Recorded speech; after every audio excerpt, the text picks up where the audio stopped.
Okay, thanks, Dave. I did see another signal further down at about 1.903 on AM, so somebody else was a little bit low there. Didn't quite hear who that was, Dave. But yeah, you were coming through nice and strong there. So let's go around and see. I think I've drifted down again myself, actually, just looking at the band scope. So I'm going to pass it back to you, Dave, and if we'll just carry on with the normal running order. Mike 0 Whiskey Delta Tango to Golf 3 Whiskey Mike Romeo to Golf 4 Foxtrot Alpha Alpha. I'm not sure if Dave said he was just listening or if he was going to join in. I've just adjusted my carrier back up. But maybe we can call Dave in case he's doing AM, and if not, pass it around to Keith G4 JED and then round to Mark M0 JCF. So over to you, David, M0 WDT. Your Codar AT5 sounded pretty good to me from M0 WDB.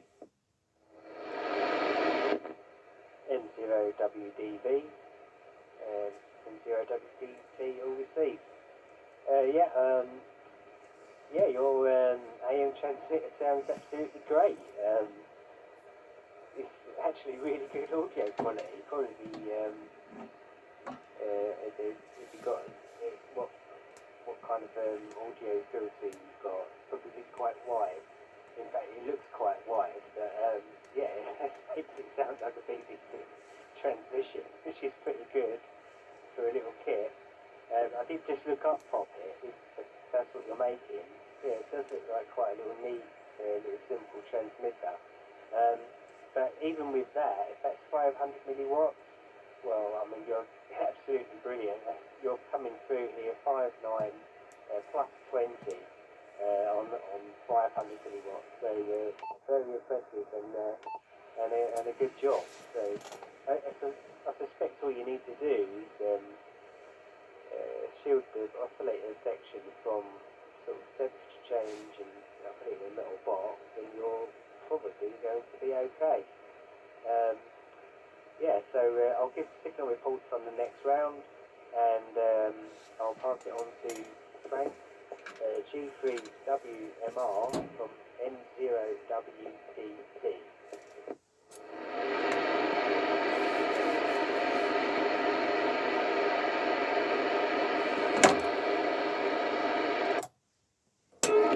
Frank doesn't do it. Frank doesn't do. Whoa. Frank doesn't. Right, where are we? Frank WMR doesn't do AM, chaps.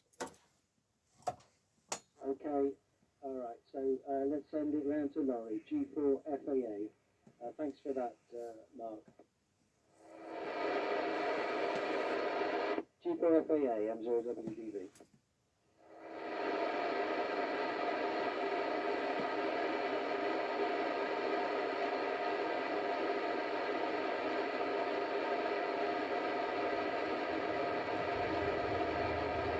Anyone hearing Laurie? I'm not seeing a carrier. The G4 FAA M0 JCF. Laurie, are you copying Dav? Over to you, sir.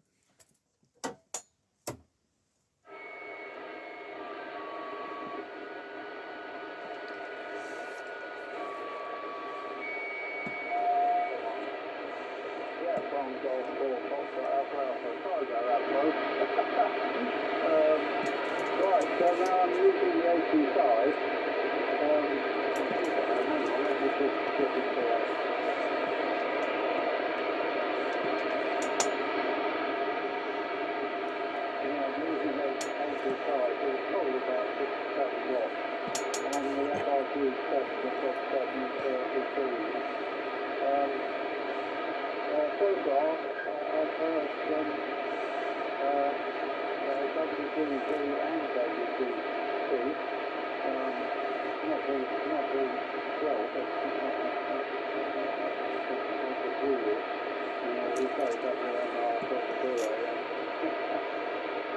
So hopefully somebody at least is the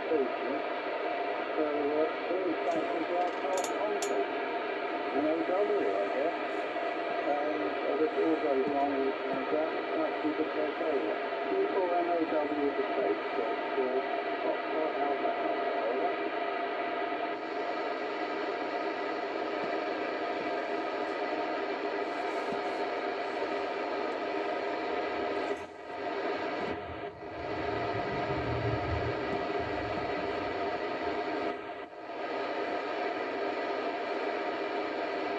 Is anyone here in G4NOW? I don't think he's participating in the AM yet, is he? Checking out what's changing power here. How am I getting out, okay?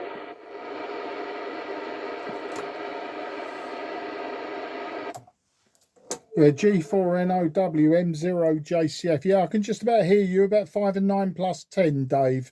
I'm not sure if anyone else is hearing you, but you're 5 and 9 plus 10 to M0JCF. Back to you.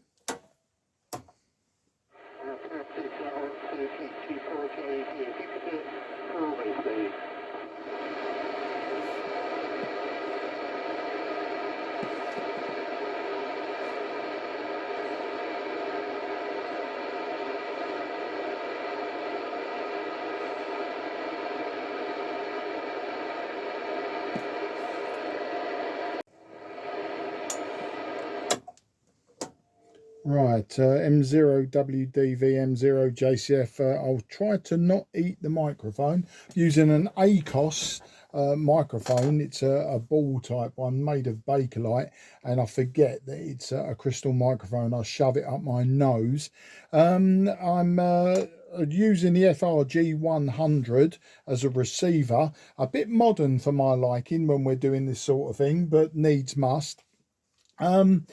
The Codar AT5, yeah, what happened, you heard me on 1903 on the call in. It all got a bit messed up because I had to tune up. But when I rewired this Codar AT3, my faux pas is I've wired the tuning capacitor the wrong way round, and so consequently, when I do VFO tune, I think I'm going up to 1.910 when in fact I've gone the other way, and I always forget that. And what I've done is I've swung the VFO the wrong way. So when everyone moved from 1905 to 1907 initially, I'd gone the other way, which is why Frank was saying I was transmitting right on top of another net that was below 05. I think they were on 04, 03.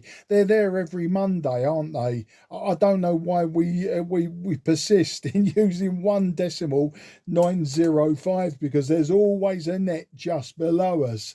Always has been, as far as I know, and we've always shifted. Well, not always, but mainly we've shifted.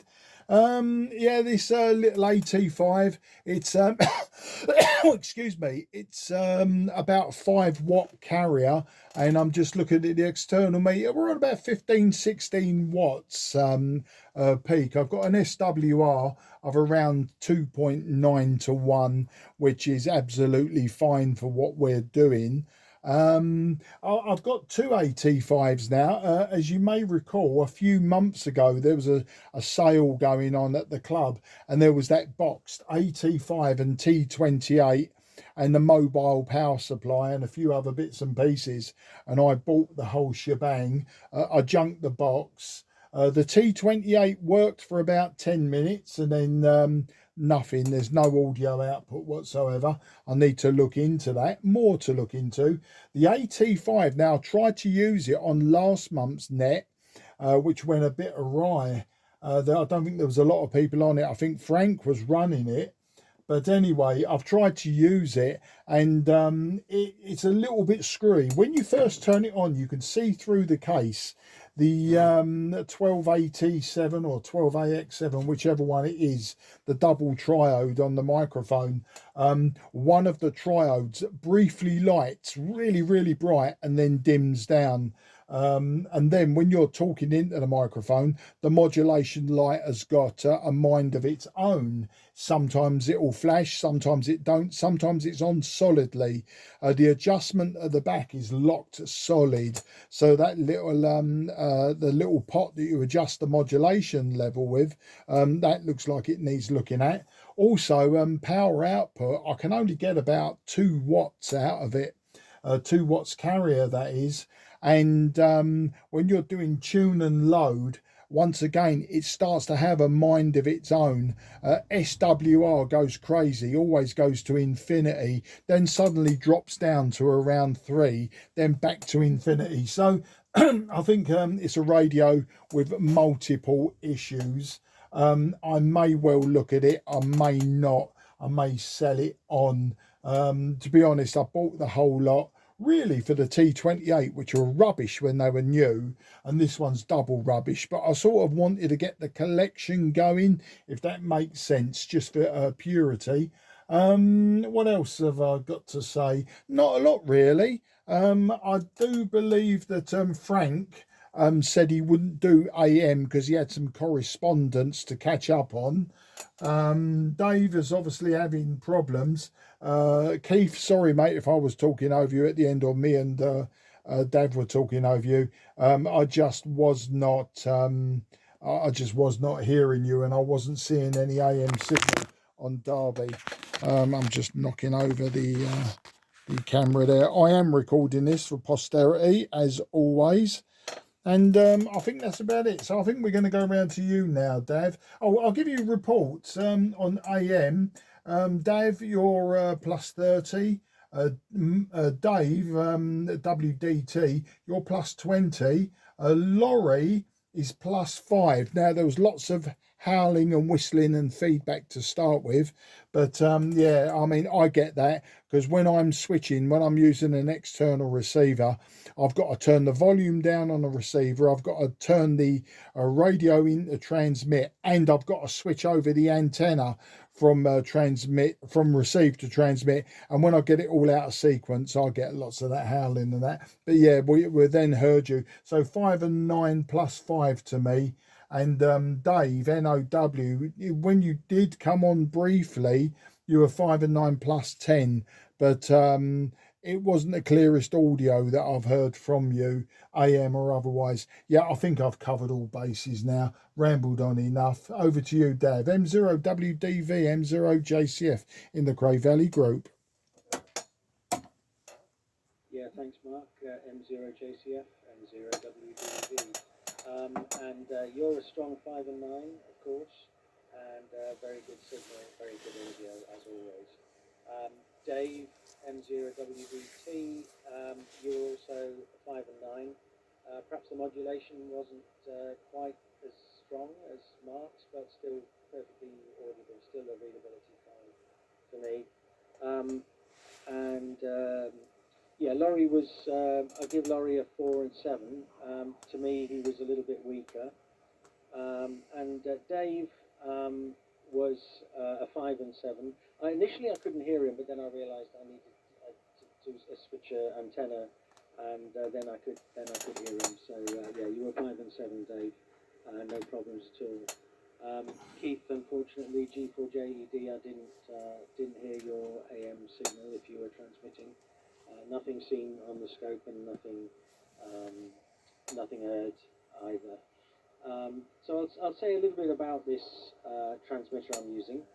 As Mark has already mentioned, it's based on the Poppet design, which is very simple design, with a little microphone preamplifier. I'm using a dynamic microphone. I have experimented with an electret microphone with less success on this. I think the dynamic microphone sounds a lot better. Oh, I seem to be drifting down a little bit. Just give me a second to wind the knob back up.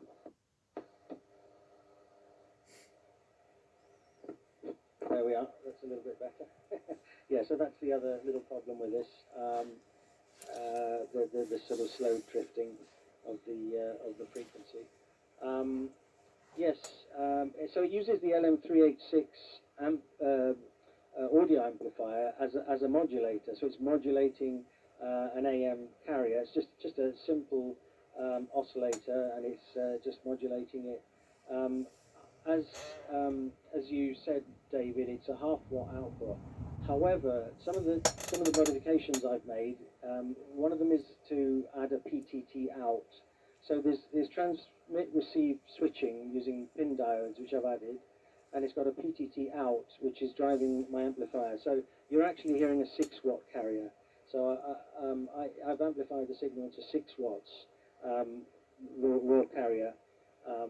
So it is it's obviously a little bit more than the half watt that comes barefoot out of the transmitter.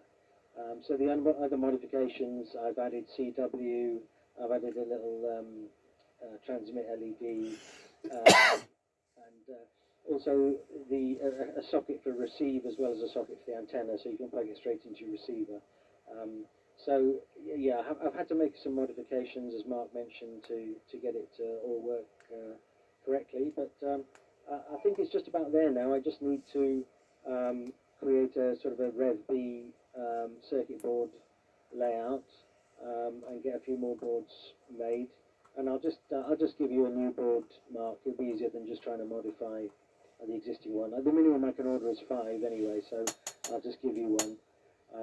And you'll be able to use the components that you've already got to populate it.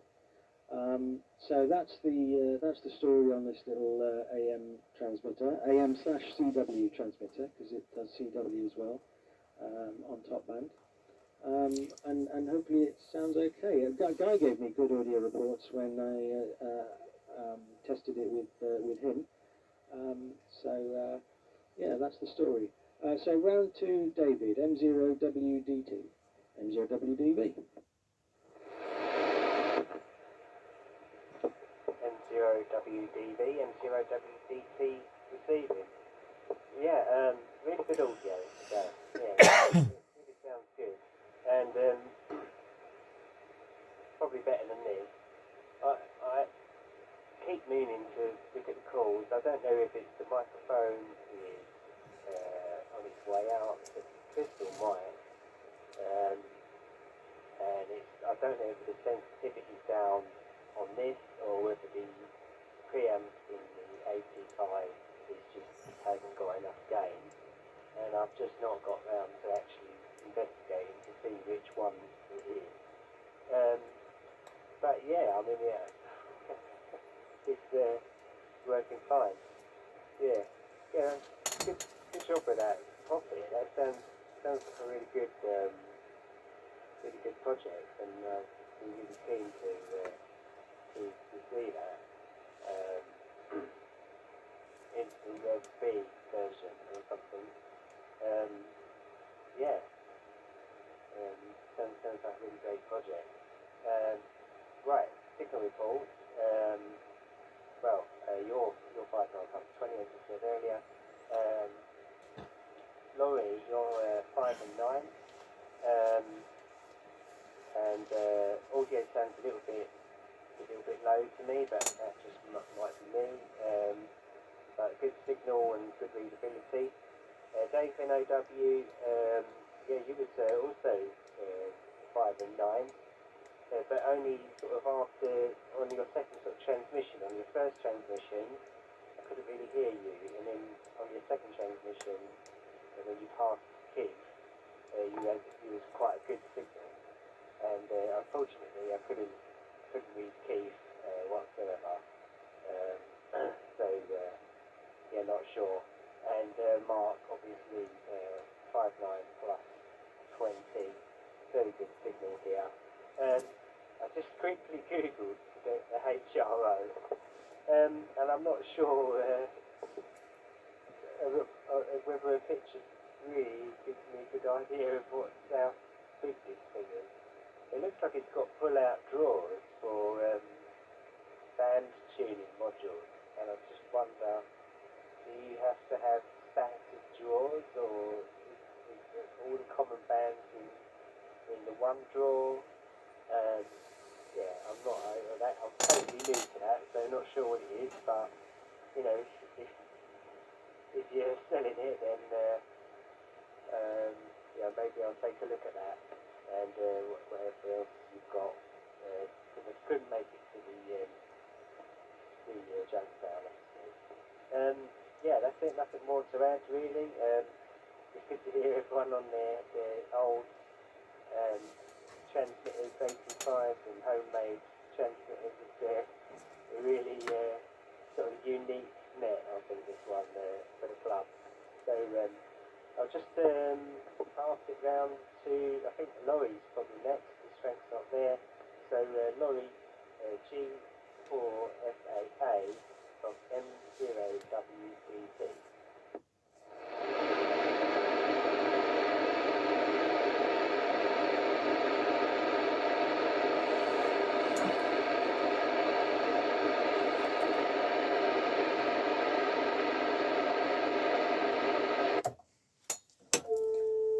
Over to you, Laurie.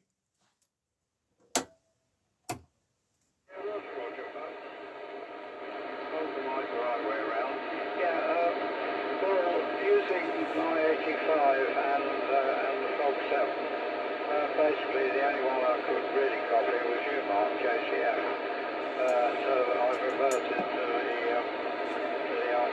ICOM 706 on AM. I'm probably running illegal power, but anyway, a noble effort, gents. But we'll see what happens next month. So I reckon it's probably time for me to pull the plug on this.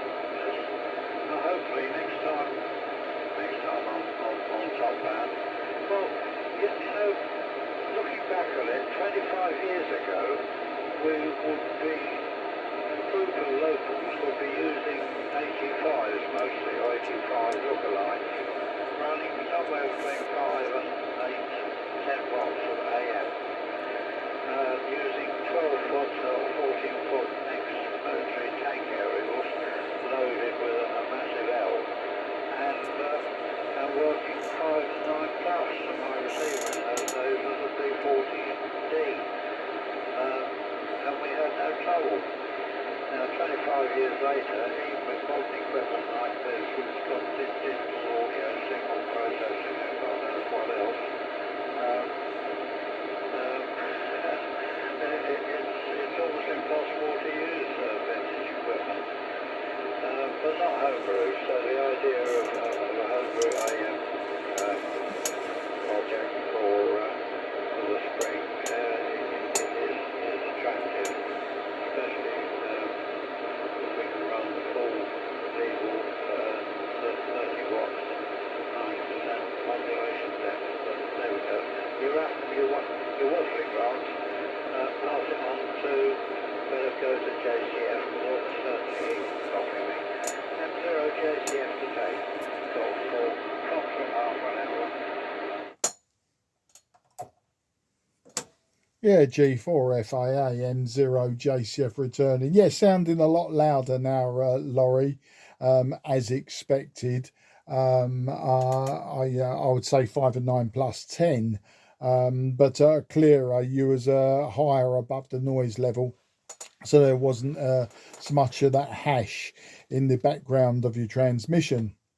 But the AT5 gain, it'd be worth doing a comparison with dead carrier or dead key carrier, Dave, and a modulated, you know, like an external power meter. I'd probably give you a better idea. As I say, I'm using, let me be quiet for a second. Right, mine's showing 5.2 watts of dead carrier, and while I'm speaking, maybe a whistle, yeah, I'm showing about 17 watts. And as you say, my modulation's good. Dav, now one thing about that little transmitter, and I was quite impressed with half a watt, was your modulation clarity. Now, yeah, we are relatively speaking close. And you know, I just put it down to that. But then you said you was amplifying it as well, so that sort of put me in my place. And I thought to myself, oh, it's not so impressive after all. But no, it does sound good. And thanks for the revision B board. So you can have your other board back, or we can do something with it. But that actually saved me a lot of faffing around, I'm sure. I'm very, very keen to get it built into the box. Those that know that I've talked about in the past, one of my chats at the club, probably for next year, was going to be on the Poppet. It was going to be on building an AM transmitter, and I think this is what started Dav off on his journey into the 21st century version. The idea was, as I've built a few Poppets over the years, and I was going to build one, but modular. All of the elements that I've shown in my various talks at the club are there. So you've got your amplifier, so you've got your microphone amplifier, you've got your oscillator. So you know, we've built one of them. We've built the amplifier. We've built an amplifier based on the LM386, which, as Dave said, is used as the modulator into the RF stage. We've used transistors as switches and buffers. So you've got, you know, your buffer between the VFO and the first amplifier. Then, of course, we did a little session, didn't we, on low pass filters, etc. So all of the elements that I've talked about in various club meetings are all incorporated in this transmitter. And as Laurie rightly said, you know, many years ago, when I was a youngster, shortwave listening and possibly pirating back in the 1970s, you know, AM was the place to go. You could turn on an older receiver. I was using AR88s, B40Ds and all sorts back in the day, CR100s. I've had them all of the classics. And, you know, you could go on top band any evening and it would be alive. Oh, better than 2 meters. I mean, 2 meters was alive. 2 meters was always wall to wall, especially in the 80s. But in the 1970s, AM top band was the place to be. You know, if you just wanted to listen, say, being a keen shortwave listener, I used to send out reception reports to all and sundry, and I used to get QSL cards back. You know, it was a real romantic time, I think, for radio back then. And I think this net on the first Monday of every month captures that somewhat. It captures what I remember as a youth. I think we talk a lot more modern. Back then, it was a lot more RSGB type of talk. You know, they had very stiff collars, RAF moustaches, and lapel badges. You know, with the RSGB logo. That's all of the people that was on top band then. But yeah, so I think I've covered everything that was being talked about. Oh, sorry, the last thing I made a note of, the HRO. Yeah, yes, it comes with modules, Dave, for the various bands. And believe it or not, I've got the complete suite of 6 modules. They are the expensive part of any radio that you sell. Now, I was selling the HRO at the club. No one bought it. I only wanted 30 quid. But it was basically, you had the rig, you had one module already fitted, and there was no power supply. So you'd have to build, it's quite a simple power supply actually. You know, it's just HT, it's got your valve heaters and 150 volt regulator or whatever it is, I can't remember. But it is quite a simple power supply.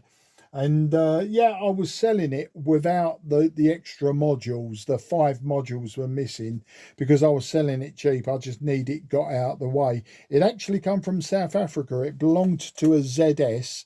It came into this country in 1959 and hadn't been used, I don't believe, since like the 60s. So that gives you an idea. There are 1930s vintage. You know, but if you want an old radio, what's happened is I just collected so much over the years with all good intentions, and all good intentions gone out the window. And as I've been telling people recently, I think I might be in a market for another motorbike from my youth, maybe a Yamaha RD400 or possibly a 250E or F, something like that, something that I rode back then in the 70s and 80s and was a hooligan. So I need two things. I need the space, and number two, I just need the time. And I've got still so much on the bench that, you know, that I just haven't got round to, and maybe never will. The HRO, I think, is going to be one of those radios. So that's the reason of selling it. It's something we can talk about, Dave.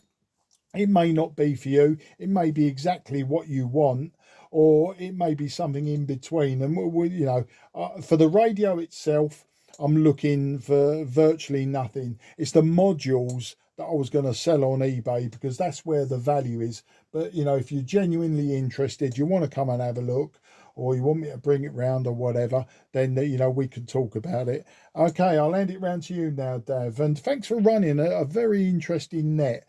Very interested indeed. Look, we've been at it an hour and a half, and I've got lots of video editing to do. I think I'll truncate it to LSB and the AM sections and make it two separate YouTube videos. Round to you, Dav. M0WDV, M0JCF. And I'll say 73 to everyone, unless anyone asks me questions. Back to you, Dav. Yeah, thank you, Mark. All copied there. M0JCF, M0WDV. And I've turned the microphone preamplifier gain down. There's a preamplifier gain adjustment knob on this transmitter, so maybe that has improved the modulation a little bit. Just back to you for a quick comment on that, whether that's helped at all, Mark. M0JCF, M0WDV. Okay, got me multiple switching correct and in sequence. To be honest, Dave, there was nothing wrong with it. It's an awesome modulation. Before you've done anything, if I'm going to be very honest with you, I don't think I've noticed any difference with the adjustment that you've made. You're 5 and 9 plus 30, plus 5 and 9 plus 40 maybe, and it's a lovely audio. It wouldn't be what you would call a DX audio. It's very AM. It's a good quality, almost broadcast station on shortwave from way back when. It's a very good quality when you know taking into mind what you've got, what you've done, and what you're using. Personally, I would have left it where it was, but said that it's absolutely fine where it is. I think that was a long answer for what something should have been very short, and that's what you was expecting. Back to you, M0WDV, M0JCF in the group. M0JCF, M0WDV, yeah, thanks very much for those comments, Mark.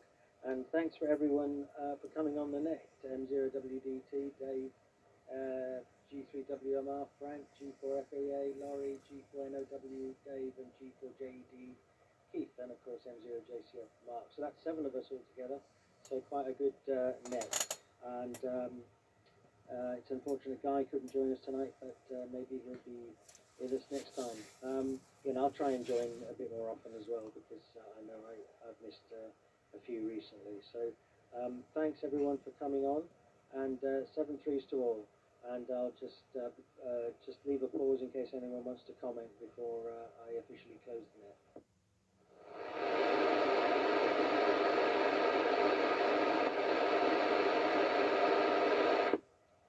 Okay, nothing heard. So this is M0WDV now closing the net at 21:23 local time, and the frequency is now clear for use. The frequency is now clear for use. M0WDV clearing. M0WDV, call full Foxtrot Alpha Alpha, report my signal now.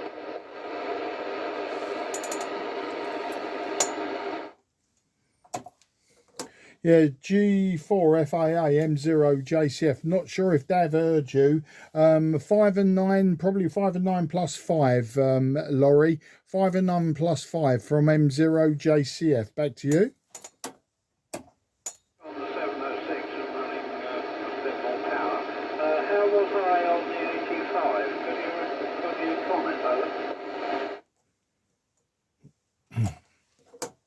Sorry, taking time to do all me switching back. Yeah, no, when I heard you on the AT5, my notes say, Laurie, that you was 5 and 9 plus 5. You were 5 and 9 plus 5. Now, given the distance between us, the antenna configurations, etc., and the radios, we're both using AT5s and Yaesu receivers. I know yours is a lot older using the Frog 7, but very acceptable to my ears and my ears only. Back to you.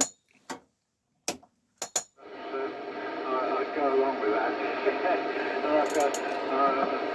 Like I mentioned earlier, it's almost like memory lane, really, back in the 2000s. That's all the local top band net was on a Sunday night. Part of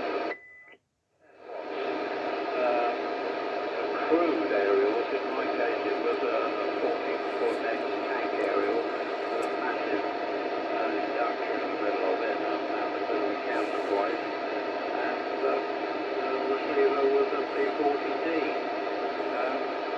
which I wish I still had. Anyway, many thanks, Mark. Catch up with you further down the log. M0JCF, Golden Ball Foxtrot Alpha Alpha, over. G4FAAM0JSF, absolutely no problem, old man. Yeah, as I say, in my long monologue, you know, it brings back, doing this net brings back a very vivid memories of being a shortwave listener on top band when I wasn't broadcast shortwave listening. As I say, I used to send out reception reports when I could find out the address of the various call signs, G2s, G3s, etc. And yeah, I used to love sending out reception reports, and of course even better when I got the QSL card back. And yeah, it, as I say, the B40D, a lovely looking receiver.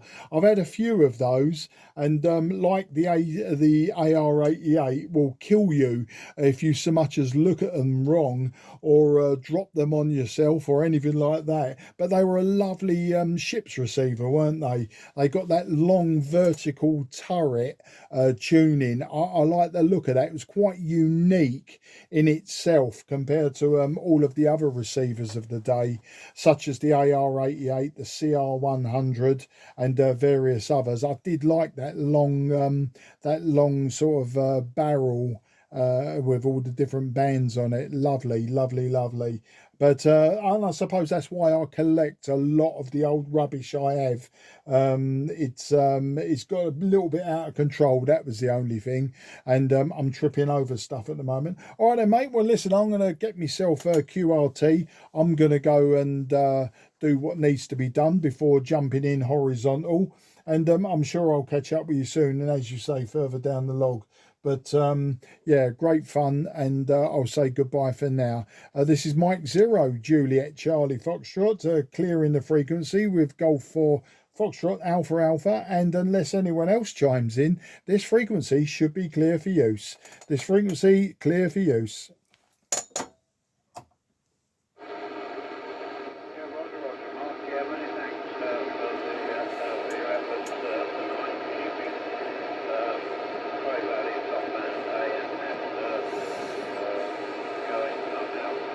Okay, catch up with you further down